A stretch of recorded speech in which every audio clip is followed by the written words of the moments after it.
네, 에브리싱 랠리가 멈추면서 시장의 불안감이 높은데 개인 투자자들은 공격적인 순매수를 이어가고 있습니다.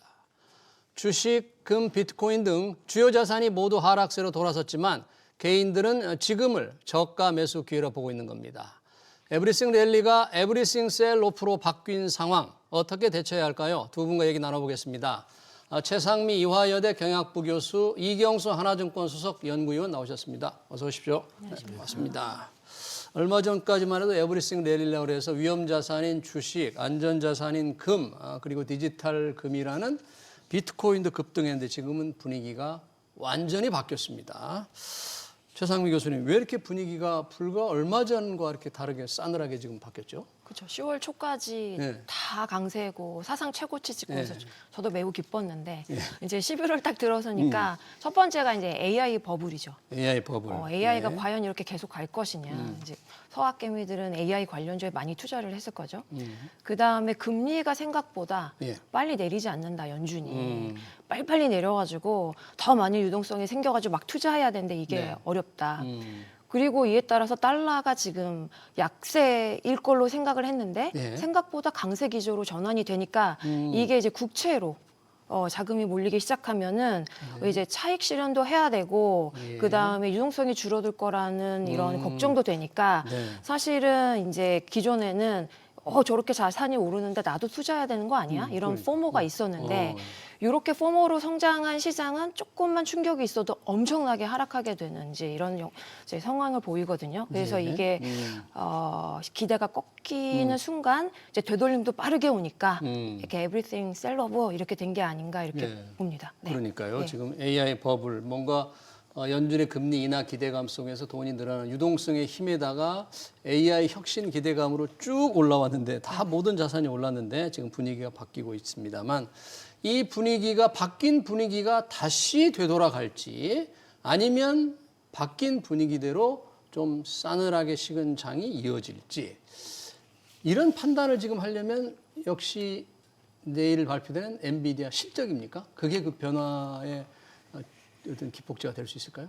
그렇죠. 일단 엔비디아 실적 자체가 투자자들의 관심사가 이제 완전 모아지고 있는 상황인데 사실 이제 미국 빅테크 실적이 2주 전에 거의 다 나왔잖아요. 예. 2주간의 이제 사실 깜깜이 실적이라는 거죠. 그리고 그 사이에 이제 뭐 셧다운 우려도 분명히 있었고요. 그래서 지금 깜깜이가 AI 이제 엔비디아 실적을 봐서 OP 마진을 확인해서 GP 마진을 확인해서 수요와 공급을 좀 확인하고 싶은데 예. 확인하지 못하는데 불안한 심리에서 뭐 여러 가지 얘기가 나오죠. 불안한데 자꾸 불안을 부추기는 말을 많이 하면 예. 더 불안하잖아요. 예. 지금 뭐 이제 구글 CEO도 그렇고 예. 계속해서 뭐 자금이 좀 부족하다라는 얘기도 많이 하는 것 같고 뭐 빅테크들이 지금 회사채 발행도 계속 늘린다면서요? 그렇습니다. 뭐샘 알트먼도 마찬가지고 약간 좀 저는 이게 미국 그 정부한테 약간 이거를 자꾸 투자를 독려하려고 하는 예. 정부의 투자를 좀 바라는 그런 임팩트를 좀 보여지고 있어요. 그래서 네. 이런 불안감도 좀 있는 상황이고 그리고 이제 뭐 메타라든지 뭐 아마존 지금 투자 의견 중립, 뭐 예. 목표 주가를 좀 하향하는 그런 리포트도 나왔다는 거죠. 근데 아마존, 빅테크의 메타.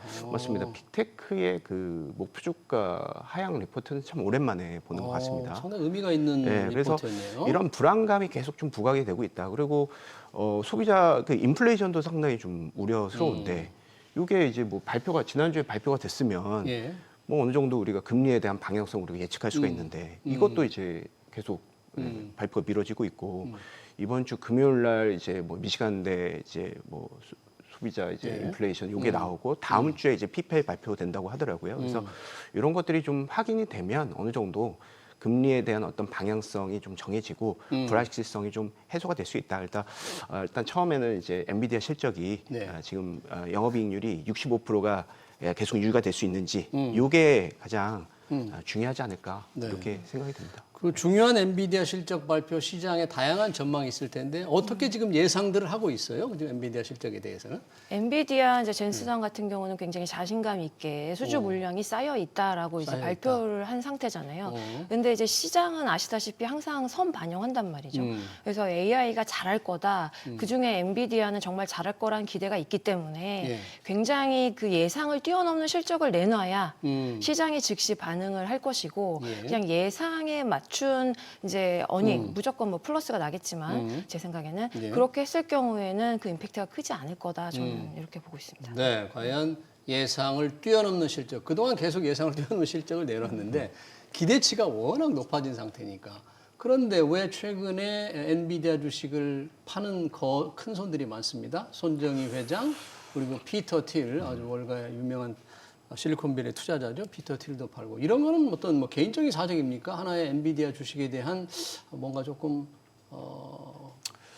글쎄요. 부정적인 시각의 반영일까요? 예, 운용사가 뭐 사고 파는 것은 뭐 어떤 그 추세가 정해졌다라기보다는 단기적인 어떤 이슈가 있을 수도 있고 사실 연말에는 어떤 펀드의 수익을 확정하려는 그런 계절성이 있기 때문에 요게 이제 뭐 완전히 엔비디아라든지 빅테크를 0%로 만들고 그거를 갖다가 채권으로 투자한다 뭐 이런 컨셉이 아니다 보니까 비중 조절에 있어서는 사실 이제 단기적인 이슈라고 보고 있고요. 진순항 지분도 뭐 계속해서 지금 뭐 $1,500 수준으로 지분 3.5%가 유지가 되고 있습니다. 예. 그런 측면에서 봤을 때는 사실은 뭐 그렇게 뭐 불안할 때 좀 전에 말씀드렸듯이 불안한 심리에 불안한 주변에 약간 불안한 매매를 하는 것들이 예. 우리한테 이제 귀에 많이 들려오는 거 아닌가 생각이 들고요. 그리고 일단은 젠슨항이 내년까지 이제 $5천억 주문이 밀려 있다 이렇게 $5천억. 얘기를 했습니다. 네. 최근에 이제 뭐 올해 평균 매출액이 분기별로 한 $500억 하거든요. 예. 그러면은 올해 이제 매출액을 $2,500로 보고 내년까지 주문을 $5천억이라고 한다면 기본적으로 플러스 알파도 있겠죠. 왜냐하면 사우디 왕세자가 이제 배관권 와가지고 네. $1조 또 $1조 투자한다고 얘기를 했기 때문에 그럼 당연히 엔비디아한테 들어갈 수가 있겠죠. 음. 이런 주문까지 다 합치면 매출액 기준으로 물론 이제 그 제품을 만들어서 인도 시점이 뭐 내년이 아닐 수도 있겠죠. 내년, 내후년 뭐 계속 그렇죠. 뭐 포함이 되어 있겠지만 그래도 지금 이제 뭐 이제 수주가 어느 정도 이제 수주만 이제 우리가 이제 계산했을 때 매출 증가율이 100% 이상 나올 수가 있다라는 측면. 예. 물론 이제 OP 마진이 중요하겠지만은 OP 마진 그래도 내일 실적을 확인하면 될 것 같고요. 그래서 좀 저는 좀 중장기적인 어떤 성장성 측면에서는 우리가 이제 불안한 심리보다는 좀 더 믿어도 되지 않을까. 좀 그렇게 생각하고 있습니다. 그런 상황에서 지금 공격적인 순매수를 하고 있는 개인들, 지금이 저가 매수 기회다. 용감하지만 상당히 위험하기도 한데 그런 투자를 좀 상당히 미리 세안이 있다 뭐 이렇게 봐야 되는지 좀 위험하게 봐야 되는지 어떻게 봐야 될지 모르겠네요. 저희 과거 데이터를 한번 보실 필요가 있는데요. 어떤 그 한 99년, 2000년대 IT 버블이 있었잖아요. 네. 그때도 보면은 이제 실제 네. 그 S&P 500 같은 경우는 상승을 못하고 막 떨어졌어요. 음. 하지만 나스닥 100은 2배 상승했거든요. 아 그래요? 그러니까 이게 특정 실적이 있고 IT와 연관돼 잘하는 기업들에 투자를 하는 거는 사실 장기적으로 봤을 때는 단기적으로 샀다 팔았다 하는 투자자한테는 손해가 될 수 있겠지만 이제 그 긍정적일 수 있다라고 저는 그렇게 보고요. 예. 지금 말씀하신 뭐 손정이나 피터 틸 같은 경우도 예. 그 IT 뭐 엔비디아를 팔았다는 게 굉장히 IT 버블이라서 팔았다기보다는 이제 분석을 해보면 네. 이제 그들의 그 이제 재산을 좀 더 이제 서비스 쪽으로 옮겨갔다. AI 서비스 쪽으로 분산해서 투자했다는 게 이제 손정의 측면에서는 굉장히 크고요. 예. 엔비디아는 펀더멘털이고 칩인 거니까 이거를 활용해서 어떤 서비스를 제공하는 업체, 예를 들면 오픈 AI나 뭐 이런 쪽으로 확대해서 투자했다 이렇게 보여지고 이제 피터 딜 같은 경우는 지금 이제 마이크로소프트나 애플 같은 건 유지를 했거든요. 그다음 예. 테슬라도 이제 약간 축소하는 식으로 지금 이제 수익에 난 거는 정리하는 형태니까 제가 볼 때는 이제 장기적인 시장으로 봤을 때는 개인 투자자들이 잘하고 있지 않나 정도 하긴, 보고 있습니다. 네. 좀 저가 매수 기회로 보는 개인 투자자들에 대한 판단을 얘기했고 네. 저희가 지금 everything sell off, everything 모든 게 떨어진다, everything falling이란 말을 하기 얼마 전까지만 해도 everything rally였는데 모든 게 다 오르는 것도 좀 이례적인 현상이었어요. 위험자산, 안전자산 다 오르는 것도 이례적이었는데 다 떨어지는 것도 참 또 이례적인데 그 중에 하나 안전자산이라는 금도 지금 많이 떨어지고 있어요. 온스당 $4,000도 지금 위협받는 수준인데 금값은 왜 이렇게 좀 떨어지는 거죠, 그럼? 사실 이제 금은 이제 그 안전자산 선호 자산이 맞냐라고 이제 봤을 때는 뭐 달러라든지 뭐 미국의 채권이라든지 이런 것들에 비해서는 변동성이 상당히 큽니다. 그래서 금이 오히려 변동성이 예, 그렇습니다. 커요? 그래서 오히려 금이 이제 안전자산이라고 생각하는 거라기보다는 이제 화폐 가치에 떨어지는 거를 이제 인플레이션 해지하는 수단으로 보는 게 맞지 않을까 이렇게 예, 생각이 들고요. 네. 아무래도 이제 최근 같은 경우는 달러 인덱스가 계속해서 올라가는 그런 모습들이 관찰이 되고 있습니다. 아무래도 좀 전에 말씀드렸다시피 예, 인플레이션이 확인이 되지 않고 있는 상황이기 때문에 약간 이제 금리라든지 달러가 좀 올라가는 그런 측면. 그래서 그런 임팩트로 이제 금값이 조금 떨어지는 측면이 있는데요. 뭐 중장기적으로 이제 뭐 화폐 가치는 떨어져서 금값은 올라갈 수는 있겠지만 네. 달러 인덱스의 어떤 그 상승에는 금값이 상당히 좀 취약하다 이렇게 저는 분석을 하고 있습니다. 달러가 강세를 보이는 데는 맞습니다. 금값이 좀 취약하다. 네. 이 달러가 아까 최상민 교수님 달러가 좀 약세를 보일 것이다 이렇게 예상을 했는데 의외로 좀 조금 강하다 그랬잖아요. 네, 네. 그게 지금 금리를 연준이 뭐 내리지 않을 것 같다 이런 예상 때문인가요? 그렇죠. 그래서 이게 12월에 사실 추가 인하 가능성 100%다 이렇게 예상했었는데 지금 이게 60%로 그것도 25bp 내리는 거를 예. 내리는 게 60% 아니면 동결하겠다가 40% 정도로 되는 상태예요. 이제 이유는 생각보다 인플레이션 조정이 잘 안 되는 거고 그다음에 최근에 실업급여를 보니까 이제 신청하는 사람들이 늘어난단 말이죠. 예. 그러면 겉으로는 괜찮아 보이지만 안의 경기가 지금 냉각 될 수 있고 이런 상황에서 지금 금리를 인하하는 게 과연 맞느냐 이제 이러한 여론들이 안에서 형성되다 보니까 네. 그러면은 국채 금리가 올라갈 수밖에 없고 말씀하신 대로 달러 인덱스가 강세될 수밖에 없잖아요. 예. 그러면 금의 치명적인 이제 단점이 있습니다. 갖고 있어도 이자를 벌 수 없다는 이자가 거죠. 없는 거죠. 그리고 이제 최근에 금값이 올라간 이제 주요 원인 중에 하나가 지정학적 그 충돌이 있었잖아요. 네. 우크라이나, 중동. 예. 그러니까 여전히 존재하지만 이제 일부 많이 해소됐다고 보는 거죠. 그래서 말씀하셨던 대로 예를 들면 화폐를 내가 보유하고 있는 것보다 금을 갖고 있는 게 나의 재산을 지킨다라는 게 이제 조금 이제 많이 변화됐다. 그래서 순위가 순수한 조금 약화됐다. 그렇죠. 약화된 위험 그런 회피 거죠? 수요가 이제 줄고 있다. 줄고 있다. 네. 그러니 지금 이제 고점일 때 팔아야 된다. 예. 이런 심리가 좀 나타난 게 아닌가. 네, 그러네요. 금값도 그렇고 주식도 그렇고 또 하나 우리가 에브리싱 랠리 때 큰 폭의 상승세를 보였던 게 이제 가상자산, 특히 비트코인인데 이 비트코인은 정말 더 큰 폭으로 떨어졌어요. 고점 대비 뭐 30% 가까이 떨어졌다는데 비트코인은 왜 그렇습니까? 이거는 무슨 특별한 다른 요인이 있습니까? 하락에? 비트코인은 이제 열심히 공부는 하고 있지만 예. 예, 상당히 어려운 것 같습니다. 근데 이제 비트코인 같은 경우에는 일단은 통계적으로만 분석을 하면 나스닥보다도 훨씬 더 베타가 큽니다. 훨씬 더 변동성이 크게. 변동성이 크다. 그렇습니다. 이거죠? 그러니까 네. 지수가 뭐 이제 나스닥이 1% 떨어지면 비트코인이 2%, 3% 떨어진다는 컨셉이죠. 올라갈 땐 더 좋을 수도 있고. 그래서 이렇게 빅테크의 어떤 그 시장 변동성이 클 때는 부담스러운 측면이 있다. 그리고 이 비트코인 관련한 회사들이 있잖아요. 예. 뭐 코인베이스라든지 뭐 서클이라든지 예. 해당 실적이 잘 나오지가 않습니다. 비트코인 실적을 관련 계속 이제 회사들. 컨센서스보다 이제 계속 좀 이제 컨센서스로 미치지 못하는 실적을 이렇게 발표를 하다 보니까 예. 아무래도 그 이제 비트코인을 가지고 있는 그 회사의 실적이 부진하다는 측면 이게 뭐 가격에 연동이 되고 이게 또 다시 연서 순환 참조처럼 계속해서 그렇게 연쇄적으로 반응을 보이는데 그런 측면에서 사실은 비트코인은 빅테크의 어떤 그 투자의 어떤 심리가 어느 정도 회복이 되는 상태에서 네. 좀 그런 상태에서 시간이 어느 정도 지난 이후에 투자하는 것이 좀 그렇게 좀 트레이딩하는 것이 좀 맞지 않겠느냐 개인적으로 는 그렇게 생각하고 있습니다. 빅테크의 어떤 심리가 좀 회복된 이후를 좀 봐야 되겠다. 그런데 여튼 비트코인이 얼마 전까지만 해도 13만 달러를 뭐 뚫는다, 막 이런 전망도 있는데 지금 이제 9만 달러까지 떨어진 다음에 조금 회복돼 있거든요. 그러니까 네. 굉장히 큰 폭으로 떨어진 거예요. 주식이나 그렇죠. 금보다 훨씬 큰 폭인데 저는 어떤 구조적인 문제가 좀 있나 하는 의문이 좀 들어요. 위험 자산인 거는 확실하죠. 기존에 보면은 90%까지 떨어진 적이 있었어요. 90%까지 그죠? 떨어진 50%, 50% 죄송합니다. 네, 네. 그래서 이게 보면은 항상 그 반감기라는 게 있거든요. 반감기. 네, 반감기. 그게 뭔가요? 이게 네. 비트코인을 채굴 한다는 거 많이 들어보셨을 네. 건데 채굴할 수 있는 양이 이제 점점 줄어서 이제 아주 결국에는 이벤추얼리는 채굴할 수 있는 양이 0에 가까워지는 걸 수렴을 하는 거거든요. 예. 이때가 되면 이제 막 올라요. 근데 최근에 반감기가 2024년이었단 말이죠. 예. 그리고 이제 한 1년간 엄청나게 폭등을 합니다. 네. 그래서 10월, 11월까지 이제 피크로 올랐다라고 이제 분석을 하고요. 아. 네. 그리고 이제 과거에도 반감기 이후 1년 동안은 오르고 그 이후에 이제 조정기가 오거든요. 예. 그리고 장기적인 이제 조정을 하는 패턴이 지속이 돼 왔습니다. 그 지금이 바로 그 조정기의 시작 시점인 거예요? 네, 저도 그렇게 생각을 오. 하고요. 이게 이번에 이제 왜 시작이 됐나라고 분석을 한 걸 보면은 네.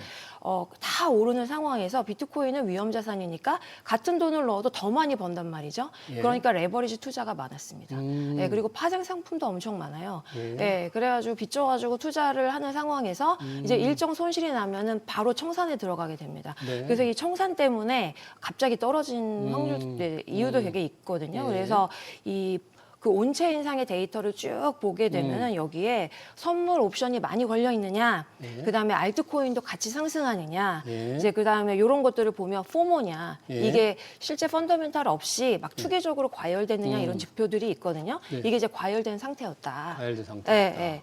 그래서 이제 여기에 연준의 금리 재조정 안 할 거다. 그다음에 AI 다 떨어진다. 신흥국이나 그러면 위험 자산에 대한 선호도가 떨어지게 됩니다. 같이 떨어지게 됐으니까 이제 이런 결과로 된 건데요. 근데 이제 과거만큼 그렇게 50% 떨어질 거냐라는 측면에서 약간 이견이 있어요. 50% 만약에 추세적으로 떨어졌던 게 반복한다면 더 지금보다 더 뭐한 7만 달러까지 갈 수도 있다는 그런. 근데 이제 거기에 이제 반론이 있는 거죠. 어떤 반론? 왜 그러냐? 첫 번째는 ETF가 승인됐다. ETF. 네, 그래서 ETF. 기관들이 지속적으로 이제 유입을 한다. 예. 그 다음에 두 번째는 비트코인이 사실 디지털 금이라고 불리거든요. 예. 네, 그렇기 때문에 이게 지금 금이니까 어떻게 되겠어요? 네. 그 금하고 비슷하게, 비슷하게 갈수 있다. 움직일 수 오. 있고요. 예. 그다음에 이거 해가지고 JP 모건이 뭐라 그랬냐면 앞으로 17만 불까지 상승할 거다라는 보고서를 냈단 말이죠. 네. 이유는 뭐냐면 네. 금의 투자 총량을 보고 아. 비트코인의 투자의 총량을 봤을 때 네. 그다음에 거기 유동성을 이제 분석을 했다 하더라도 과거에는 4배까지 갔는데 지금 2배 이하로 줄었단 말이죠. 예. 그러니까 앞으로 금과 비슷한 양까지 투자한다고 보면 예. 17빵까지 상승할 수 있을 거다라고 이제 레포트를 최근에 냈어요. 그래서 예, 기관 이런- 투자가들의 이제 자산 투자 비율을 좀 합리적으로 예상을 해본다면 그렇죠. 비트코인에 좀 많이 자산이 들어올 수, 투자 네. 자산이 들어올 수 있다 그런 거네요. 그리고 또 캐시우드도 뭐라고 얘기했냐면 많이 말씀드리는데 이게 지급 결제는 스테이블 코인으로 하고 예. 그다음에 이런 디지털 금처럼 안전 자산은 비트코인으로 한다. 그러니 이게 데이터로 증명이 됐다. 네. 그러니 이제 과거처럼 많이 떨어지진 않을 거다라는 이제 그러네요. 분석이 있습니다. 네. 네.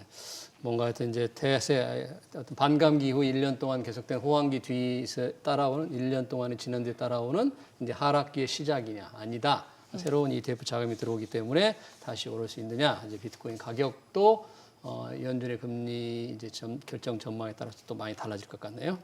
결국은 내일 엔비디아 실적과 연준의 이제 금리 결정인데 그게 전반적인 시장 분위기를 좌우한다는데 지금 연준의 금리 결정이라는 게 인플레와 고용을 두 가지를 생각할 텐데요. 지금 통계들이 다 잘 나온 게 지금 없는 거잖아요. 고용 동향 근데 계속 안 좋다는 뉴스가 많이 나오지 않습니까? 고용은 둔화는 거의 확정이 된 것 같습니다. 예. ADP 고용을 지수를 보면 예. 기본적으로 지금 4만, 5만, 5만 예상치가 2만인데 5만 나와서 서프라이즈다 이렇게 얘기할 게 아니라 코로나 이후에 회복되는 과정에서의 ADP 민간 고용 자체가 200만, 300만 이 정도였거든요. 예. 요게 이제 거의 100분의 1 수준까지 막 떨어지는 상황이기 때문에 지금 고용은 절대 좋다고 볼 수는 없습니다. 그래서 금리는 어찌됐건 고용 기준으로 보면 무조건 내릴 수가 있는데 네. 문제는 말씀하셨던 것 같이 이제 물가 지수가 알 수가 없으니까 지금 네. 셧다운 때문에 일부러 그거를 막기 위해서 셧다운을 계속 연기를 한 건지 지금 어찌됐건 인플레이션에 대한 지표를 우리가 알 수가 없습니다. 네. 그런 것들이 일단 나오게 되면 일단 고용 안 좋은 걸 우리가 확인을 하고 그런 것들이 이제 내년 기준금리 죄송합니다. 다음 달이죠. 다음 달 12월 달에 12월 달. 기준금리에 대한 어떤 동결 가능성이 이제 높아지고 그런 상황이고 떨어지고 그런 상황이지만은 어찌됐건 지금 이제 더 중요한 거는 인플레이션이다. 인플레이션. 그래서 셧다운 이후에 인플레이션이 다시 부각이 된다라는 그런 조그만 힌트가 나타난다고 하면 시장에선 또 한 번 또 부담이 될 수가 있는 상황인 것은 분명해 보입니다. 좀 셧다운 때문에 이제 늦어졌던 고용 지표들이 빨리 좀 발표돼 봐야지 고용 상황은 어떤지 인플레이션 어떤지 알 텐데 연준이 12월에 기준금리를 지금 동결할 확률 아까 내릴 확률이 60%라고 네, 그랬잖아요. 네, 근데 네. 그게 바뀌어서 혹시 유지를 하더라도 시장은 내년을 볼 텐데 그렇죠, 네. 설령 12월에 유지하더라도 내년이 한 몇 차례 금리 인하가 예상이 될까? 기존 금리 인하 예상 횟수가 있었을 텐데 혹시 지금 분위기가 좀 나옵니까? 횟수가 정말 말씀하신 횟수가 중요할 횟수, 것 같습니다. 네네. 그래서 많이 원래 연초에는 공격적으로 인하할 거다 그런 예상이 있었는데 내년에도? 지금 예, 아니 올해. 올해. 근데 연말에 그렇지 않으니까 지금 시장이 확 반응을 했잖아요. 그래서 내년 같은 경우도 지금 말씀하신 대로 고용 지표는 예. 싣고 있는 중이 맞거든요. 그래서 보면 비농업의 고용률을 보면 월 2만 명대 플러스에 그치고 있단 말이죠. 그러니까 실업률도 4.3% 찍고 있습니다. 예. 그러니까 고용은 지금 악화되고 있는 상황인데 말씀하신 인플레이션이 왜 문제냐면 예. 관세를 많이 올렸잖아요. 그렇죠. 그러니까 물가가 오를 수밖에 없는 거죠. 그러면 고용 없이 물가가 오른다. 인플레이션이니까 이거는 사실 금리를 더 풀어서 유동성을 확장시키면 위험한 상황인 거죠. 예. 그래서 이 부분이 지금 조정이 돼야 되는데 사실 이거는 정부랑도 논의가 돼야 되는 상황이죠. 미국 안에서도. 예. 그래서 인하 횟수 속도에 대한 기대는 지금 많이 낮아졌다. 많이 낮아졌다. 네. 그렇지만 내년에도 인하를 하지 않을까? 내년에도 인하를 하는데 내년에도 낮추더라도 내년 역시 횟수도 네. 당초 올해 생각했던 것보다도 이게 만약에 좀 줄 거라 그러면 시장이 조정이 조금 될 수도. 부정적인 영향을 줄 수도 있겠네요. 저도 그렇게 생각합니다. 네. 12월 연준의 금리를 결정을 하면서 내년 횟수를 어떻게 제시할지가 주목됩니다. 여러 가지 지금 변수들이 워낙 많은 상황, FOMC의 12월 금리, 엔비디아 실적, 그대로 우리 시장에도 지금 악재로 반영이 되고 있는데 참 특이합니다. 우리 시장에 외국인들 주식 계속 팔고 있는데 우리 개인 투자자들을 계속 사고 있어요. 왕성한 식욕, 특히 반도체 위주로 사고 있는데 이 개인 투자자들 아까 지금이 저가 매수 기회라고는 보지만 좀 위험하지 않습니까? 이경수 위원님 어떻게 보세요? 개인들의 저는 매수는 약간 추세성으로 좀 보고 있습니다. 추세가. 과거에 이제 코로나 이후에 한국이 지수를 레벨업을 할 때도 사실은 외인들이 국내 증시를 끌어올렸다라기보다는 개인 투자자들이 상승 기여도가 높아져서 많이 올랐거든요. 그래서 사실 기관 투자들이나 뭐 외인들 뭐 마찬가지겠지만 특정 어떤 자산군에 대한 베팅을 할 때 이것을 막 끌어올린다라는 그런 컨셉보다는 약간 보험적 자산 배분으로 이렇게 하는 측면이 있어요. 보험적인 자산 배분. 네, 약간 이제 오르면은 사고 빠지면 팔고 이런 컨셉으로 약간 간다라는 것이죠. 그래서 사실은 저는 외인들이 국내 증시를 막 끌어올릴 거라고 생각하지는 않습니다. 근데 저는 개인들이 지금 이제 중장기적으로 너무 부동산에 이제 자금이 묶여 있었다. 네, 그렇죠, 대체로. 이것이 이제 앞으로는 이제 주식으로 흘러간다라는 그런 정부의 정책이 상당히 좀 많이 나올 것이고 미국하고 비교하기는 좀 그렇겠지만 굳이 이제 비교를 한다면 미국의 자산의 50% 이상이 이제 주식 자산인데 한국 같은 경우에는 10% 조금 넘거든요. 지수가 올랐다고 가정을 했을 때 한 10%에서 12% 정도의 주식 비중을 가지고 있는 측면이 있습니다. 그래서 부동산을 갖고 있으면 물론 갭 투자를 해놨으면 배당금 받을 수 있겠죠. 그렇지만 주식 같은 경우에는 만약에 배당 최대 세율 같은 것들을 이제 하향시켜서 낮아진다면. 전체적으로 우리의 한국의 배당 성향이 20% 30% 뭐 60%에서 40%까지 간다라고 하면 한국의 배당 수익률이 상당히 많이 올라가거든요. 지금 2%였던 이 2.1%, 2.2% 정도 됩니다. 여기에서 배당 성향이 이제 그렇게 올라가면 배당 수익률이 3% 4%가 되는 거예요. 3, 4%. 만약에 근데 그렇지는 않겠지만 배당주를 신용 매수를 했다. 그럼 배당 수익률이 2배 올라갑니다. 네. 보통 이제 배당주는 이제 신용 매수는 안 하겠지만 그래도 극단적으로는 그렇게 될 수도 있겠죠.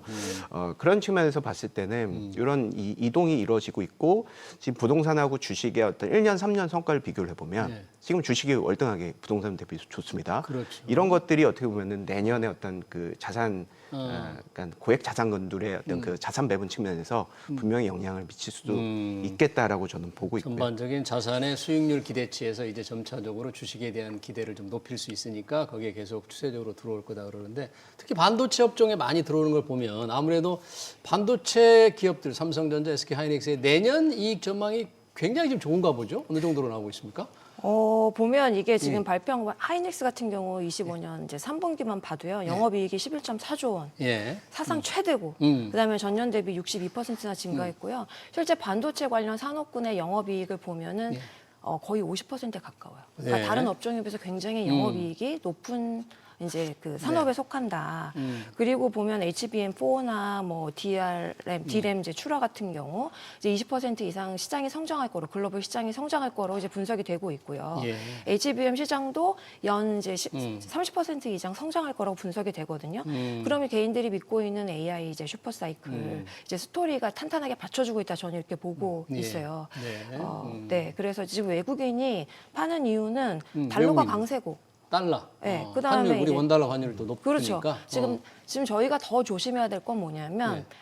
우리 원화의 약세다. 원화 약세. 네, 예. 왜냐하면 다른 이제 국가들에 비해서 상당히 원화가 이제 약세인 상황이거든요. 1,450원대 지금 가까운 거는 다른 나라 돈보다 더 떨어지는 거죠, 우리 돈이. 그렇죠. 예. 갖고 있으면 손해인 거고 사실 이게 그 히스토리상 한 4번 정도밖에 일어나지 않아 아주 큰 폭으로 원화가 약세인 것이다. 네. 근데 이제 원화가 약세가 된 거 플러스 국채 금리도 높지 않단 말이죠. 예. 이유는 뭐냐면 우리가 이렇게 반도체는 잘하고 있지만 다른 산업에 대한 구조 조정 자체가 지금 안 되고 있는 상황이고 그다음에 이제 산업 전체가 성장할 거라는 믿음이 만약에 이제 글로벌 투자자들한테 없으면 그러면 내년에 저희가 또 이제 정부가 또 이제 재정을 확대할 거란 말이죠. 예상은 한 8%로 예상을 하고 네, 있거든요. 네. 그럼 이렇게 되면 더 원화 약세가 될 거니까 사실 외국 투자자 입장에서는 국내 증시는 매력적이지 않을 수 있다. 대신 말씀하신 대로 이 우리나라 그동안 그 부동산에 온갖 재산 네. 이제 자산이 분포돼 있었는데 이게 이제 증시로 돌아오는 게 선진국형이고 네. 이게 그 개미들이 많이 사가지고 계속 주식시장이 오르게 되면 사실 우리나라 산업 성장에도 굉장히 좋은 영향이 크기 때문에 네. 개인적인 입장에서는 네. 버블 아니고 지속적으로 성장했으면 좋겠다. 네. 대신 정부가 이제 그 우리 그 원화 약세 이 상황을 어떻게 타개할 것이고 지속적인 펀더멘탈을 강화할 것이냐에 대해서는 이게 정부한테 달린 거다. 저는 네. 이렇게 보고 있습니다. 그렇죠. 원화 약세는 뭐 해외로 여행 가는 우리 한국 사람들한테도 굉장히 구매력을 낮추는 것이기 때문에 우리 경제 전반적으로도 수출 기업에는 좋을 수도 있지만 물가도 올리고 상당히 여러 가지 부작용도 많네요. 자, 이 반도체 업종 위주로 지금 우리 개인들이 적극적인 순매수를 하고 있는데 반도체가 주춤하는 사이에 조금 눈에 띄는 주식이 제약 바이오네요. 지난주에도 바이오 회사들 일부 회사들의 주가가 큰 폭으로 올랐는데 어떤 개별 기업의 문제입니까? 전체 바이오 제약 바이오 업종에 조금 선순환이 예상이 되는 겁니까? 어떻게 봐야 할까요, 이경수 의원님? 저는 약간 그 베타와 그 알파의 관계가 있지 않나 이렇게 생각이 듭니다. 무슨 뜻이죠?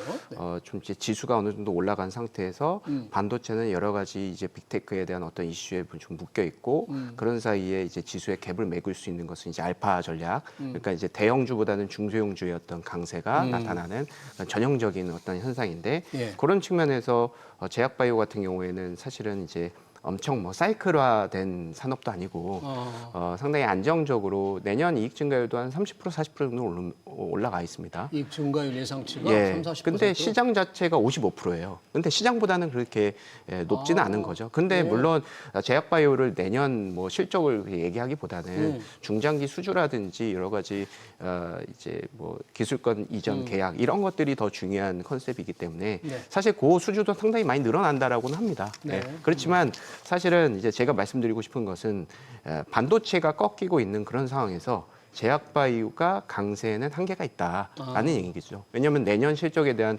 전망치가 거의 내년 이익이 상현 조정이 되는 거의 95%가 삼성전자, SK하이닉스거든요. 네, 그렇군요. 그것 때문에 올랐는데 제약바이오가 더 오른다. 네. 이거는 약간 좀 어불성설이 아닌가 이렇게 생각이 네. 듭니다. 급제동 걸린 에브리싱 랠리 그리고 엔비디아 실적 전망까지 관련 토론 여기서 마쳐야 될 것 같습니다. 지금까지 최상미 이화여대 경영학부 교수 이경수 하나증권 수석 연구위원이었습니다. 두 분 고맙습니다.